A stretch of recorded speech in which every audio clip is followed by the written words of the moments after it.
یزید کی حکومت میں ظلم و ستم کی وہ داستانیں رقم ہوئیں جو اسلام کے آنے کے بعد مسلمانوں نے پہلی بار دیکھی ہوں گی۔ اس مردود نے اپنی حکومت کی مضبوطی اور ترقی اس بات میں سمجھی کہ اہل بیت کرام کے مقدس اور بے گناہ خون سے اپنی ناپاک تلوار کو رنگے، جس کو یزید کے ظلم و ستم کی آخری حد، لاسٹ لمٹ کہا جا سکتا ہے۔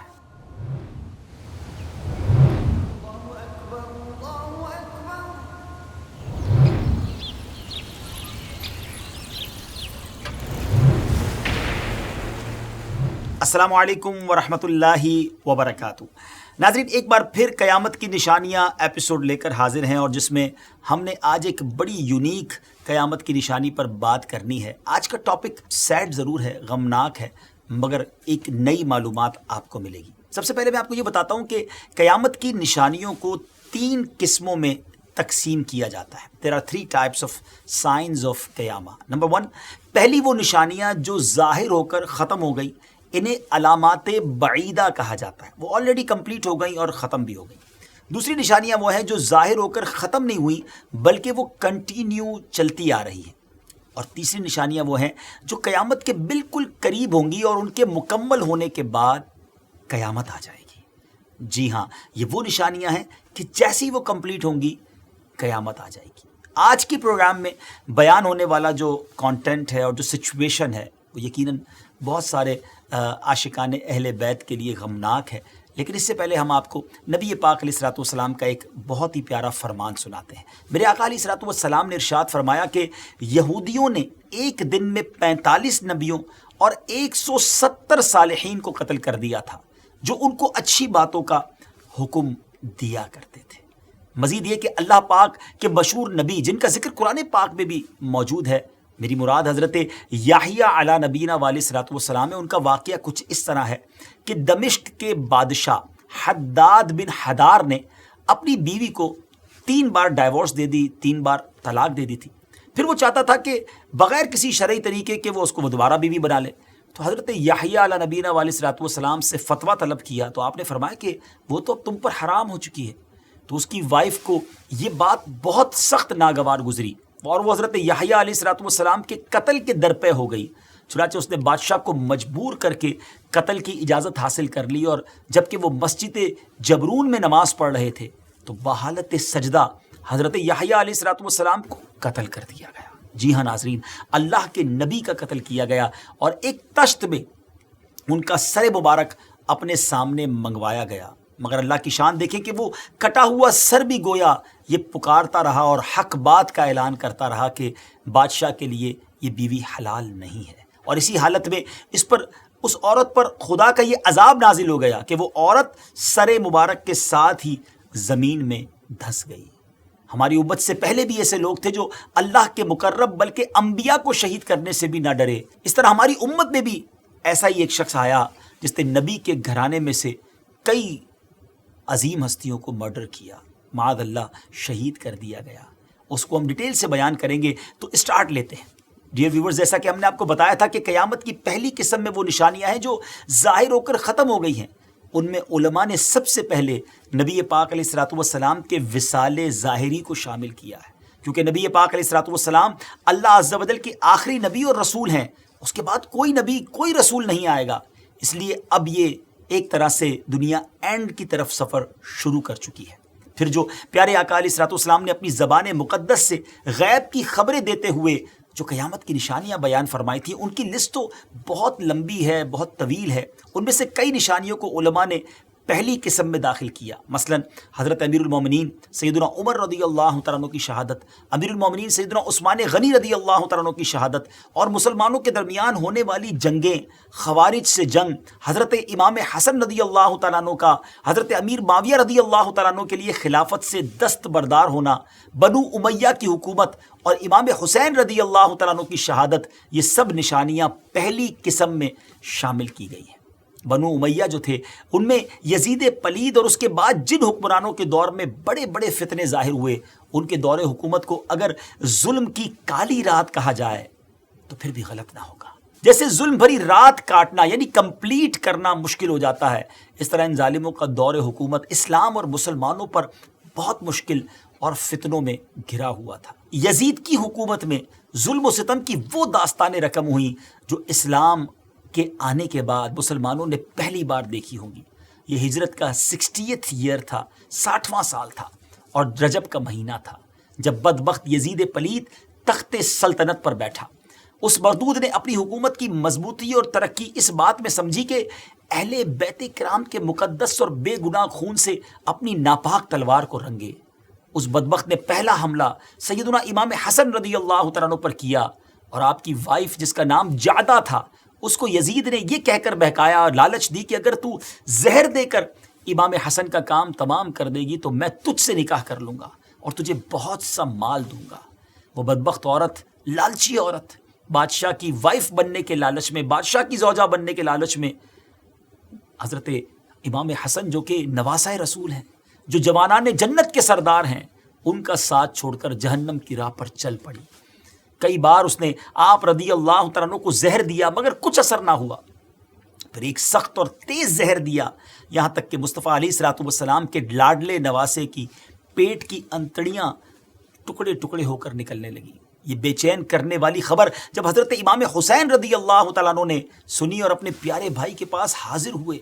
سرہانے بیٹھ کر گزارش کی کہ آپ کو کس نے زہر دیا ہے؟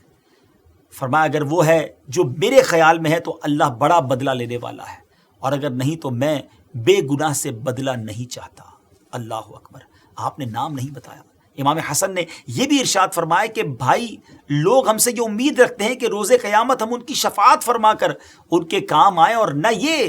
کہ ان کے ساتھ غضب اور انتقام کی کارروائی کریں۔ ان حالات میں جب امام حسن اس قدر تکلیف میں تھے، ڈیئر ویورز ذرا سوچیں، تب بھی آپ لوگوں سے انتقامی کارروائی نہیں کرنا چاہتے تھے، اور نہ ہی اپنے بھائی امام حسین رضی اللہ تعالی عنہ کو اس کی پرمیشن دی۔ انہی حالات میں آپ نے کچھ یوں وصیت فرمائی کہ حسین دیکھو، کوفہ کے لوگوں سے ڈرتے رہنا، کہیں وہ تمہیں باتوں میں لے کر بلا لیں اور وہ وقت پر تمہیں چھوڑ دیں۔ بے شک یہ وصیت موتیوں میں تولنے کے قابل اور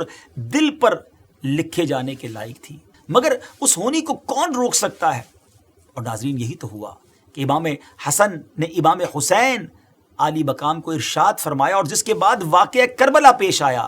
جس کو یزید کے ظلم و ستم کی آخری حد، لاسٹ لمٹ کہا جا سکتا ہے۔ اب ہم اپنی اس ویب سیریز کو یعنی قیامت کی نشانیوں کے اس ایپیسوڈ کو اور آگے لے کر بڑھتے ہیں اور آپ کو اس حوالے سے مزید نالج فراہم کرتے ہیں، لیکن اس سے پہلے آپ سے گزارش ہے کہ آپ نے اگر اب تک ہمارا آفیشیل یوٹیوب چینل سبسکرائب نہیں کیا تو دعوت اسلامی کا یوٹیوب چینل سبسکرائب کر لیجیے، اور پلیز اس کو آگے شیئر بھی کرتے رہیے۔ انشاءاللہ ہماری مسلسل ویڈیوز آپ کو ملتی رہیں گی۔ امام حسن رضی اللہ تعالیٰ عنہ کو شہید کروا کر اب اس شقی اور بدبخت فاسق و فاجر یعنی یزید پلید کو امام حسین رضی اللہ تعالیٰ عنہ یاد آئے۔ اب اس نے مدینہ منورہ کے صوبیدار ولید کو خط لکھا کہ امام حسین اور عبداللہ ابن عمر اور حضرت عبداللہ ابن زبیر رضی اللہ تعالیٰ عنہ سے بیعت کے لیے کہے اور انہیں مہلت نہ دے، انہیں ٹائم نہ دے۔ صوبیدار نے خط پڑھ کر ایک شخص کو بھیجا کہ امام حسین کو بلواؤ۔ امام حسین رضی اللہ تعالیٰ عنہ نے اس کے میسنجر سے فرمایا کہ چلو آتے ہیں۔ امام حسین اپنے اصحاب کے ساتھ صوبیدار کے پاس تشریف لائے اور بیعت کا حال سن کر فرمایا کہ مجھ جیسے چھپ کر بیعت نہیں کرتے، سب کو جمع کرو، بیعت لو۔ صوبیدار ولید نے کہا کہ ٹھیک ہے، آپ تشریف لے جائیں۔ پھر صوبیدار ولید نے دوبارہ بلایا تو آپ نے فرمایا صبح ہونے دو، اور ساتھ ہی آپ نے ارادہ فرما لیا کہ رات میں ہی مکے کے ارادے سے فیملی کے ساتھ سفر فرمایا جائے گا۔ آپ روضہ رسول پر حاضر ہوئے اور سلام پیش کیا۔ ناظرین یہ شعبان کی چوتھی رات تھی، the fourth night of شعبان، اور اس کا بھی اکثر حصہ گزر چکا تھا۔ سب لوگ اپنے مکانوں میں سو رہے تھے، اور ہاں، خاندان نبوت کے مکانوں میں لوگ جاگ رہے تھے۔ سفر کا سامان باندھا جا رہا تھا۔ حضرت امام علی مقام مسجد نبوی شریف سے باہر تشریف لائے اور قافلہ سوئے مکہ روانہ ہو گیا۔ آنکھیں اشکبار تھیں وہ لوگ جو مدینے میں پیدا ہوئے تھے۔ امام حسین کی ولادت بھی مدینے میں ہوئی، نانا جان کا روضہ بھی یہی ہے، اور آج اس نبی پاک کے خاندان کو مدینہ چھوڑنا پڑ رہا ہے۔ یہ کیسی رات ہوگی، یہ فرقت کا کیسا لمحہ ہوگا۔ اب دوسری طرف جب اہل کوفہ کو یزید خبیث کے تخت نشینی اور امام حسین سے بیعت طلب کیے جانے اور امام حسین مدینہ چھوڑ کر مکے تشریف لے آنے کی خبریں پہنچی تو ان لوگوں نے آپس میں مشورہ کیا اور امام حسین رضی اللہ تعالیٰ عنہ کو خط لکھے کہ آپ ہمارے یہاں تشریف لائیں اور ہم کو یزید کے ظلم سے بچائیں، ہم آپ کی بیعت کریں گے۔ ناظرین یہ ایک دو لیٹرز نہیں تھے، 150 لیٹرز، 150 لیٹر جمع ہو جانے پر امام رضی اللہ تعالیٰ عنہ نے تحریر فرمایا کہ میں اپنے چچا زاد بھائی مسلم بن عقیل رضی اللہ تعالیٰ عنہ کو بھیجتا ہوں، اگر یہ تمہارا معاملہ ٹھیک دیکھ کر اطلاع دیں گے تو ہم بھی جلد تشریف لے آئیں گے۔ اب حضرت مسلم رضی اللہ تعالیٰ عنہ کوفہ بھیجے گئے، اور جب وہاں آپ پہنچے تو کوفے والوں نے امام رضی اللہ تعالیٰ عنہ کو مدد دینے کا وعدہ کیا، بلکہ 18,000 داخل بیعت بھی ہو گئے، اور حضرت مسلم کو اپنی باتوں سے یہاں تک مطمئن کروا دیا، سیٹسفائی کروا دیا کہ حضرت مسلم بن عقیل رضی اللہ تعالیٰ عنہ نے امام حسین کو ایک لیٹر لکھا اور بتایا کہ حضور کوفی جو ہیں وہ میرا انہوں نے استقبال بھی کیا، بڑی تعداد میں بیعت بھی کر لی ہے، تو آپ اب کوفہ آ جائیے۔ دوسری طرف یزید پلید کو کوفیوں نے خبر دی کہ حسین رضی اللہ تعالیٰ عنہ نے مسلم بن عقیل رضی اللہ تعالیٰ عنہ کو بھیجا ہے، اور کوفہ کے جو حاکم ہیں نعمان بن بشیر ان کے ساتھ نرمی کا برتاؤ کر رہے ہیں، اگر کوفے کا نظام سنبھالنا ہے تو کوئی زبردست، دوسرے لفظوں میں کہا جائے کہ ظالم حکمران بھیجا جائے۔ اس نے عبداللہ ابن زیاد کو حاکم بنا کر روانہ کیا اور کہا کہ مسلم رضی اللہ تعالیٰ عنہ کو شہید کرے یا کوفے سے نکال دے۔ اس نے کوفہ پہنچتے ہی امام مسلم کو گرفتار کروایا اور شہید کر کے ان کا سر مبارک یزید کے پاس بھجوا دیا۔ اس واقعے سے بے خبر امام حسین رضی اللہ تعالیٰ عنہ نے ذوالحجہ کی 8ویں تاریخ کوفے کی طرف سفر شروع کیا۔ ٹرائی ٹو انڈرسٹینڈ، مکے میں حج کا سیزن ہے، 7-8 ذوالحجہ تو پوری دنیا سے حاجی آ جاتے ہیں نا، لوگ حج کرنے مکے آ رہے ہیں، اور امام عالی مقام حج کے دنوں میں مکہ چھوڑ کر کوفہ جا رہے ہیں۔ صحابہ کرام نے بہت عرض کیا کہ آپ نہ جائیں، کوفے والے کوفی لا یوفی، وہ وفادار نہیں ہوتے، مگر آپ امام تھے اور آپ یہ جانتے تھے کہ اگر ان لوگوں نے مجھے خط لکھا ہے اور میں ان کی بلاوے پر نہ گیا، اور اگر کر قیامت کے دن اللہ کی بارگاہ میں انہوں نے عرض کر دیا کہ مولا ہم تو امام کو بلاتے رہے، وہ آتے تو ہم ان کی بیعت کر لیتے، تو امام عالی مقام ان کی اس حجت کو خاتمہ کرنے کے لیے، اس دلیل قائم نہ ہو جائے اس کے لیے آپ نے یہ سفر اختیار فرمایا۔ ناظرین اس زمانے میں کوئی ایسا طریقہ تو تھا نہیں کہ کسی طرح آپ کو پتہ چل جاتا، انٹرنیٹ کا زمانہ نہیں تھا، ٹیلی فون سسٹم نہیں تھا کہ حضرت مسلم بن عقیل نے خط لکھ کر کہا تھا کہ ایوری تھنگ از اوکے، مگر اب انہی کو شہید کر دیا گیا ہے۔ امام حسین اپنے رفقا کے ساتھ اپروکسیمیٹلی 72 لوگ تھے ناظرین، اور یہ وہ لوگ تھے جس میں بچے بھی تھے، خواتین بھی تھی، یہ لڑنے نہیں جا رہے تھے، یہ تو نانا کے دین کو پھیلانے جا رہے تھے، یہ تو کسی کی دعوت پر گویا بلائے جا رہے تھے، یہ لڑائی کے لیے نہیں جا رہے تھے۔ یہ قافلہ یہاں سے روانہ ہوتا ہے، اور جب مکے سے کوفہ کے راستے میں امام حسین رضی اللہ تعالیٰ عنہ کو یہ پتہ چلا کہ حضرت مسلم بن عقیل شہید کر دیے گئے ہیں، تو اب قافلے والوں نے مشورہ کیا کہ جانا ہے یا نہیں جانا ہے، مگر ایک بار یہ طے ہوا کہ اب نکل پڑے ہیں اللہ کی راہ میں تو جانا ہے۔ بیسیکلی جو ہونی تھی وہ تو ہونی تھی۔ بہرحال امام حسین اپنے قافلے کے ساتھ آگے جا رہے ہیں، اور اب کیا ہوا ناظرین، اب امام حسین رضی اللہ تعالیٰ عنہ کا ٹریول کوفے کی طرف جاری ہے، اور آپ کوفے کی طرف مسلسل آگے بڑھتے جا رہے تھے۔ آپ کو دوران سفر دوپہر کے وقت کچھ سوار آتے ہوئے نظر آئے، اور قریب آنے پر معلوم ہوا کہ حر ہیں جو 1000 سواروں کے افسر بنا کر امام رضی اللہ تعالیٰ عنہ کو ابن زیاد کے پاس لے جانے کے لیے بھیجے گئے ہیں۔ حضرت حر نے امام حسین پر کوئی سختی نہ فرمائی تھی کہ امام حسین آگے بڑھتے ہوئے جب نینوا کے مقام پر پہنچے تو ایک سوار کوفے سے آیا، اور اس نے حضرت حر کو ابن زیاد کا خط دیا جس میں لکھا تھا کہ حسین رضی اللہ تعالیٰ عنہ پر سختی کر جہاں اترے میدان میں اتریں اور پانی سے دور رہیں، یہ قاصد برابر تیرے ساتھ رہے گا یہاں تک کہ مجھے خبر دے گا کہ تو نے میرے حکم پر عمل کیا کہ نہیں۔ حر نے خط پڑھ کر امام رضی اللہ تعالیٰ عنہ سے گزارش کی کہ مجھے یہ حکم آیا ہے کہ میں اس کے خلاف نہیں کر سکتا، یہ قاصد مجھ پر جاسوس بنا کر بھیجا گیا ہے۔ محرم الحرام کا مہینہ سٹارٹ ہو چکا تھا ناظرین، 2 محرم سن 61 ہجری کا دن تھا جب امام حسین رضی اللہ تعالیٰ عنہ کربلا کے میدان میں پہنچے۔ آزمائشوں اور مصیبتوں کا سفر شروع ہو چکا تھا،